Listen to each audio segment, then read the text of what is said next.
America national security adviser Marco Rubio పాకిస్తాన్‌కి హితవు పలికారు. ఏంటంటే, ప్రస్తుతం ఆపరేషన్ సింధూర్ మనకి తెలిసిందే. ఓన్లీ ఉగ్రవాద శిబిరాలపై జరిగిన ఒక దాడది. మన పెహల్గాం దాడికి వ్యతిరేకంగా. ఇక్కడే ఏ కంట్రీ ఏంటి అనేది బయటపడేది. సో, వాళ్ళ యొక్క రక్షణ దళాల మీద చర్య తీసుకోలేదు. సివిలియన్ వారు అస్సలు గాదు. అంటే ఒక్క ప్రాణం గూడా పోకుండా. సో, మన పోరాటం ఎవరి మీద? ఉగ్రదాడి మీద, ఉగ్రవాదుల మీద. సో, ఆ శిబిరాలన్నిటిని మార్కప్ చేసి ఒక్కసారిగా మల్టిపుల్ ప్లేసెస్‌లో భారత్ ఏదైతే దాడి చేసిందో, ప్రపంచం మొత్తం ఎందుకు భారత్‌ని పొగడ్తలతో ముంచెత్తుందంటే, మనం ఏదైతే చెప్పామో, మన మెయిన్ మోటో ఏదైతే ఉందో, అంటే ది ఎదుటి దేశమోడైనా సరే, దాంట్లో పౌరులు ఎందుకు చనిపోవాలి? మా యుద్ధం దీని మీద గదా! అన్న తీసుకున్న చర్య ఏదైతే ఉందో, దాన్ని సమర్థిస్తా చాలా దౌత్యపరంగా చాలా బాగా పేరొచ్చింది.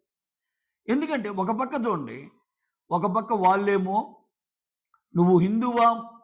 ముస్లిమా? అని జెప్పి రకరకాల టెస్టులు చేసి చంపటం వాళ్ళకి. అంటే వాళ్ళకి ఇంకేం ఉండదు. అదే దాడి అదే దీంట్లో పెరుగుతారు వాళ్ళు. మనమేమో ఉగ్రవాదానికి వ్యతిరేకంగా ఈవెన్ ఆ కంట్రీ వాళ్ళు పౌరులు కూడా చచ్చిపోకూడదు.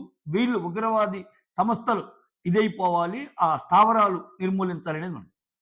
దీనిపై ఇప్పుడు కౌంటర్ యాక్షన్ ఉంటదిగా వాళ్ళు. సో, ఇటువంటి విషయాల్లో పాకిస్తాన్ వాళ్ళకి ఈ ఆపరేషన్ సింధూర్‌పై ఏదన్నా కౌంటర్ అటాక్ చేస్తారేమో, వద్దు అంటే ఉగ్రవాదులపై చర్య తీసుకునే హక్కు భారత్‌కుంది. వాళ్ళు తీసుకున్నది ఉగ్రవాదులమే కాగా. అంటే పాక్ జాతీయ భద్రతా సలహాదారుతో రూబియో, మార్కో రూబియో ఏది అమెరికా నేషనల్ సెక్యూరిటీ అడ్వైజర్ మాట్లాడతా, ఇండియాపై యుద్ధానికి ధైర్యం చేయొద్దు అని చెప్పారంట. వాళ్ళకి తెలుసు. ఒక శక్తివంతుడి గురించి ఇంకో శక్తివంతుడికి ఎందుకు తెలుస్తదంటే, సో గత కొన్నేళ్లుగా చూసుకుంటే ఇండియా సాధించిన అభివృద్ధి అయితేనేమి, ఇండియా ఇండియా ఏ పరంగా ముందుకెళ్తుందనేది అంటే అది అణువస్త్రాల విషయంలో గాని, సైంటిఫిక్‌గా గాని, స్పేస్ పరంగా గాని అసల చాలా చాలా అంటే మన వాళ్ళేంటి, మన వాళ్ళు దేశ భద్రతకు సంబంధించిన విషయాల్లో గాని, దేశ అభివృద్ధికి సంబంధించిన విషయాల్లో గాని, ప్యారలెల్‌గా ఎకానమీకి ముందుకు తీసుకెళ్ళే విషయంలో గాని అంతెందుకు ఇప్పుడు వరల్డ్స్ టాప్ 5 నుంచి టాప్ 4కెళ్తుంది.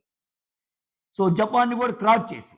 సో, ఇంతున్నాం. మనతో పాటు విడిపోయిన పాకిస్తాన్ ఎలా ఉందో ఆళ్ళ పరిస్థితి. సో, 24 గంటలు ఈటి మీద లెసన్స్ ఇవ్వటం. చిన్న పిల్లని కూడా చూడరు. ఉదయం వాళ్ళకి వాళ్ళ మైండ్‌లో ఇవే చొచ్చించేటట్టు చేయటం, యుద్ధం చేయటం. ఏమైద్ది? మనుషులు పోతారు. మనుషులు పోతే ఏంటి? దేశం అంటేనే మనుషులు గదా! అసలు దేశం అంటేనే మనుషులు. ఆ మనుషులు పోయాక ఏమైద్ది? మట్టి మిగిలిద్ది. ఏం చేస్తాం మట్టితో? సో, అందుకే ఇండియా పవర్ అమెరికాకి తెలుసు. మీరు అంత సాహసం చెయ్యొద్దని ఎందుకు చెప్పారంటే, సాహసం తీసుకున్న ఎవరికి లాస్ అనేది కూడా వాళ్ళకి తెలుసు. కాదు, కూడదని సాహసం చేశారనుకో, ఏమైద్దో కూడా వాళ్ళకి తెలుసు. సో, అందుకే ఇండైరెక్ట్‌గా ఇండియా చేసింది కరెక్టే. మూసుకొని కూర్చుంటే మీకే మంచిది. మూసుకొని కూర్చోరా పోల్చొక్కా అనేదో డైలాగ్ ఉంది కదా! తెలుగు సినిమాలో. అలా పాక్ జాతీయ భద్రతా సలహాదారుతో మాట్లాడేటప్పుడు అమెరికన్ నేషనల్ సెక్యూరిటీ అడ్వైజర్ అయిన మార్కో రూబియా చేసిన కామెంట్స్ అన్నమాట. సో, ఇది ఈరోజు ఉన్న అప్డేటు. ఇది జరుగుతానే ఉంది. తర్వాత వాళ్ళేదన్నా మళ్ళా కౌంటర్ యాక్షన్ కింద ఏమన్నా వస్తారా? ఏంటా? అనేది మాత్రం ఇంకా రానున్న కాలంలో చర్చకి దారితీసింది. బట్ మోడీ గారికి మాత్రం ఈ విషయంలో సర్వత్రా ప్రశంసలు వస్తున్నాయండి. అంటే అటు అపోజిషన్ లేదు, లేకపోతే అటు మన కంట్రీ లేదు, వేరే కంట్రీ లేదు. సో, అసదుద్దీన్ ఓవైసీ లాంటి వాళ్ళు వచ్చి ముందుకొచ్చి యెస్ మీరు చాలా మంచి పని చేశారు. ఎక్సలెంట్ అని అంటున్నారు. ఇంకా మీకు అవసరమైతే మేము తోడున్నాం అంటున్నారు. సో, అది మన ఇండియాకి గావాల్సింది అదనమాట. ఎందుకంటే మన ఇండియా మన ఇండియాలో అన్ని మతాల వాళ్ళున్నారు. అన్ని మతాల వాళ్ళున్నప్పుడు ఒక కంట్రీగా చూసామనుకో మన బలం ఇంకా పెరిగిద్ది. ఇండియాలో ఉన్న మతాల్లోని మళ్ళా డివైడ్ చేసి చూసుకుంటే మన శక్తి తగ్గిద్ది. అది అపోజిటోడికి లాభపడే అంశం. సో, ఇటువంటి సందర్భంలో నువ్వు క్రిస్టియన్నా, నువ్వు హిందువునా, నువ్వు ముస్లిమా, నువ్వు పర్షియన్నా ఇటువంటి వాటి కంటే నువ్వు ఇండియన్నా అనేది ముఖ్యం. బీయింగ్ ఎన్ ఇండియన్ ఫైట్ చేస్తే మనకున్న తెలివితేటలకు గాని, మనకున్న సంపదకు గాని, మనకున్న అణుసంపదకు గాని, మనకున్న మిలిటరీ బలగాల పవర్‌కి గాని అంత కష్టమేం గాదు. కాపోతే ఏందంటే మంచితనం అనేది అడ్డొస్తుంది. నిజంగా యుద్ధం జరిగితే పాకిస్తాన్‌కి, ఇండియాకి యుద్ధం జరిగితే ఏది గెలిచిద్ది, ఏ దేశం నాశనం అయిద్దనేది ఎవ్వరికీ తెలీదండి. తెలుసు. కానీ ఎందుకు అన్ని ఆలోచించి యుద్ధానికి వెళ్తామంటే, అది ఆల్రెడీ ఆరిపోయింది దీపం.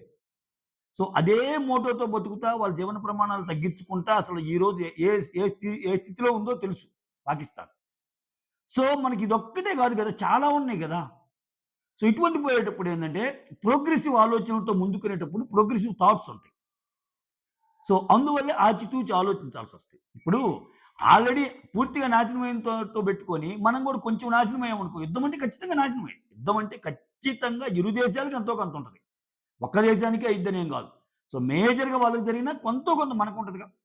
అది కాకుండా ఉందామనే ఇండియా చాలా సార్లు ముందుకొచ్చి చెప్పేది. కాదు, కూడదని చెప్పి ప్రతిసారి ఇట్లా సంఘటనలు మితిమీరి చేస్తుంటే, ఒక స్టెప్ తీసుకోవాల్సొస్తది. ఆ స్టెప్పే ఇప్పుడు మొదటి స్టెప్ తీసుకున్నాడు. అది కూడా ఒక అర్థవంతమైన స్టెప్ తీసుకున్నాడు మోడీ గారు. అందుకే ఈ రకమైన ప్రశంసలు. సో, మొత్తానికైతే పాక్ సలహాదారులకి keep quiet. You keep quiet అని చెప్పాడన్నమాట Marco Rubio. That's all. Thank you so much. Signing off. మీ సురేంద్ర. వీడియోస్ నచ్చుతుంటే లైక్ చేయండి. కొత్తగా ఎవరైనా చూస్తుంటే ప్లీజ్ డూ సబ్స్క్రైబ్.